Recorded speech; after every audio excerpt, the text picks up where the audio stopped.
بھی اس امت کے پاس تھا جب اٹلی، ناروے، ڈنمارک، یورپ کے بڑے بڑے بادشاہ اپنے بیٹوں کو علماء اسلام کے پاس پڑھانے کے لیے بھیجتے تھے۔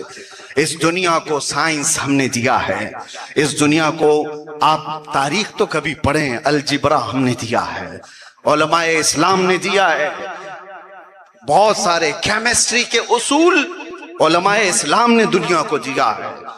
آپ کو پتا ہے پلین کا کانسیپٹ سب سے پہلے ہوا میں اڑنے کا عباس بن فرناس نے دیا تھا۔ بڑے بڑے امام فخر الدین رازی جنہوں نے میڈیکل سائنس میں اپنی کتابیں لکھی جو آج تک اس سے ساری میڈیکل فائدہ اٹھا رہی ہے، اور بچوں کے بیماری پر لکھی جانے والی سب سے پہلی کتاب وہ ابو علی سینا کی ہے، جو آج بھی امریکہ کی کیلیفورنیا یونیورسٹی میں بیس بنی ہوئی جڑ ہے۔ دنیا کو ہم نے medical science, maths, physics, geographic, algebra, chemistry کیا کیا نہیں دیا۔ میں 100 سے زیادہ ایسے علماء کو بتا سکتا ہوں جنہوں نے اس پوری دنیا کو چلنے پھرنے کا انداز دیا ہے، سلیقہ دیا ہے۔ وہ ہمارا سنہرا وقت تھا، وہ ہمارا گولڈن ایرا تھا۔ یہ اور بات ہے کہ ہماری اس جماعت کو تھوڑی نظر لگی اور ہمارے بچے اس راستے سے تھوڑا ہٹ کیا گئے کہ زمانے کی ساری ترقیاں ہم سے منہ پھیر لیں۔ وہ کامیاب تھے، بڑے بڑے لوگ تھے، آج ہم ان کی تاریخ بتا کر کے فخر کر رہے ہیں۔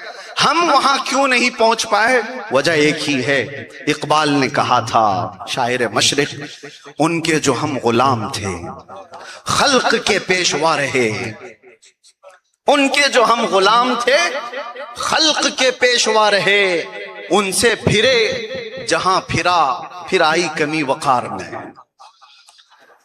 رسول کریم صلی اللہ علیہ وسلم کے جب تک تم غلام تھے پوری دنیا کے تم آقا بنے ہوئے تھے، پوری دنیا کے تم آقا بنے ہوئے تھے۔ ان سے تھوڑا سا مڑ کیا گئے، اپنا منہ پھیر لیا تم نے تو دنیا نے اپنا منہ تم سے پھیر لیا، دنیا کو تم سے دور کر دیا گیا۔ اسی لیے آج بھی وہ طاقت و قوت سب چیزیں تمہارے پاس ہوں گی، ساری چیزیں واپس پلٹ آئیں گی۔ ایک بار ہمارے بچے اور نوجوان اٹھ کر کے یہ عہد تو کر لیں کہ میں نے دوسروں کے کیریکٹر بہت اپنائے، ایک بار اس دنیا کے سب سے کامیاب انسان محمد الرسول اللہ صلی اللہ تعالی علیہ وسلم کے کیریکٹر کو اپنا کر کے تو دیکھوں۔ سچ بتاتا ہوں میرے عزیزوں، ہمارے پاس ہے کیا چیز؟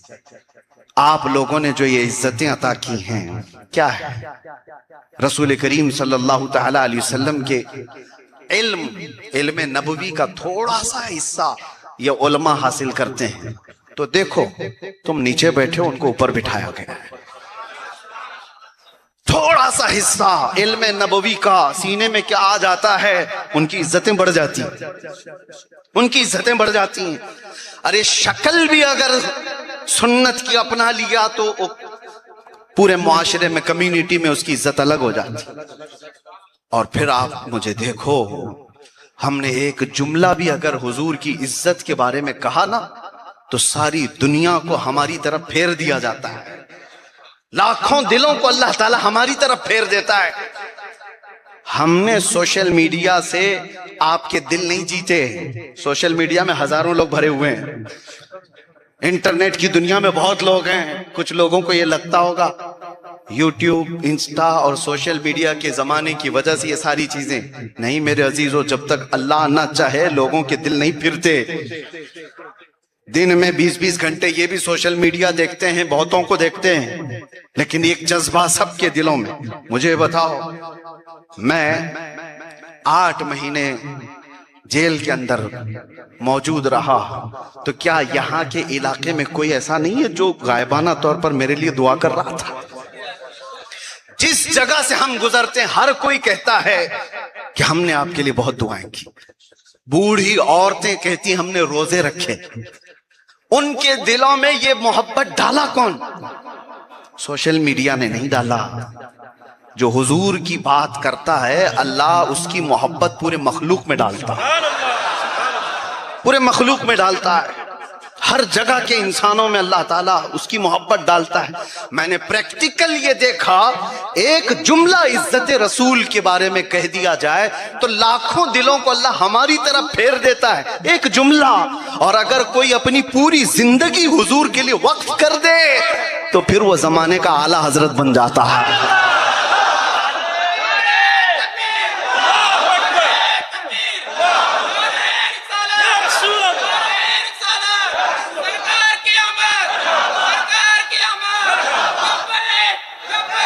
لبیک یا رسول اللہ. میرے عزیزو، عزت اسی کی ہے جو ان کے ساتھ وفاداری کیا. باقی قبرستانوں میں جاؤ، قبروں میں کتنے ایسے ہیں جو چھپ گئے، پتہ بھی نہیں کون ہے. دنیا سب کو بھلا دیتی ہے 40 دن کے بعد. سال کے بعد تو بیٹا بھی باپ کو بھولنے لگ جاتا ہے. ہاں، اب تو جو جنریشن ہے ان کو داداؤں کے بھی نام معلوم نہیں پڑتے، اور زیادہ سے زیادہ معلوم ہوا تو دادا تک، پر دادا کا تو ختم، پتہ نہیں کیا نام تھا وہ نہیں یاد رہ جاتا. دنیا بھلا دیتی ہے مرنے کے بعد، اس لیے کہ خالی رہو گے، کچھ کام نہیں کرو گے تو دنیا بھی تم کو بے کام بنا دے گی. لیکن کچھ لوگ ایسے ہیں جن کو دنیا کبھی نہیں بھولتی، کبھی نہیں بھولتی، چاہے وہ قبر کے اندر چلے جائیں. 800 سال ہو گئے اجمیر کے غریب نواز کو، کوئی بچہ بھولا نہیں ہے، کوئی بچہ بھولا نہیں ہے. یہ وہ ہستیاں ہیں جنہوں نے اس زمین پر رہ کر کے رسول اللہ سے وفاداری کیا. حضور کی زندگی، حضور کی عزت کے ساتھ وفاداری جو کرتا ہے اس کو زمین کے نیچے جانے کے بعد بھی لوگوں کے دلوں میں زندہ رکھا جاتا ہے. اسی لیے میرے عزیزو، اعلیٰ حضرت امام محمد رضا خان فاضل بریلوی رحمت اللہ تعالی علیہ نے امت کو سمجھاتے ہوئے ایک شعر میں کہا تھا، آج لے ان کی پناہ، آج مدد مانگ ان سے. کیا ہے؟ آج لے ان کی پناہ، آج مدد مانگ ان سے، کل نہ مانیں گے قیامت میں اگر مان گیا. آج تمہارے پاس وقت ہے، آ جاؤ بارگاہ مصطفیٰ میں. عزتیں کہاں ڈھونڈ رہے ہو؟ پاؤڈر لالی میں عزت نہیں ہے، یہ گلیمر کی دنیا میں عزت نہیں ہے. ہم نے دیکھا ہے یہ جھلکیوں میں آنے والے، ٹیلی ویژن پر تھرکنے والے، یہ مجرا کرنے والے، یہ زیادہ دن تک نہیں رہتے. جیسے ان کے چہروں سے جوانی ختم ہوئی، یہ دنیا نیا ہیرو ڈھونڈ لیتی ہے. ہاں، یہ ان کا ایک لمٹ ہوتا ہے. اور ایکٹر ہو کہ ایکٹریس ہو، ان کی ایک